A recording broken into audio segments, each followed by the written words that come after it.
Dans cette campagne présidentielle et dans cette campagne législative, la laïcité est une valeur républicaine essentielle, un enjeu essentiel dont on ne parle pas assez. Les gouvernements réactionnaires européens voudraient inscrire les valeurs chrétiennes dans les traités européens. Et au contraire, la France, notre nation française, apporte en héritage la laïcité qu'elle veut étendre à toute l'Europe. Car la laïcité, c'est le respect du droit de croire ou de ne pas croire, le respect de toutes les religions, de la religion catholique, de la religion protestante, de la religion juive, de la religion musulmane, des autres, ou le respect également de ceux qui n'ont pas une croyance spirituelle. Donc c'est un enjeu essentiel, et ce n'est pas M. Bayrou qui est héritier d'une tradition culturelle, d'une pensée de droite, et qui a porté atteinte, chaque fois qu'il l'a pu, au principe de la laïcité, qui a mis 1 million de personnes dans la rue en janvier 1994, qui voulaient défendre la laïcité contre M. Bayrou. Ce n'est pas M.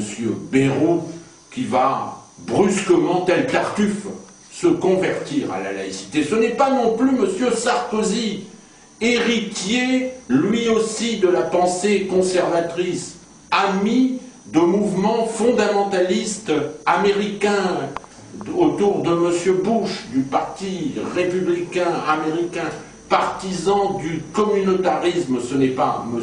Sarkozy non plus qui défendra la laïcité. C'est autour de Ségolène Royal, héritière, elle, du mouvement républicain, du mouvement citoyen, de la pensée socialiste, de la pensée radicale. C'est autour de Ségolène Royal que s'organisera le mieux la défense de la laïcité, à commencer par la loi de 1905 à laquelle M. Sarkozy veut porter atteinte. Alors, nous avons dans l'unanimité de l'Assemblée nationale légiféré sur le foulard, c'est bien, mais je vous dirai par ailleurs combien il est important de continuer à défendre la laïcité et à le faire par la loi en ce qui concerne les services publics, en ce qui concerne l'hôpital, où par exemple des médecins hommes sont empêchés par certains fondamentalistes de soigner les femmes, ou en ce qui concerne encore les cantines scolaires, c'est-à-dire que partout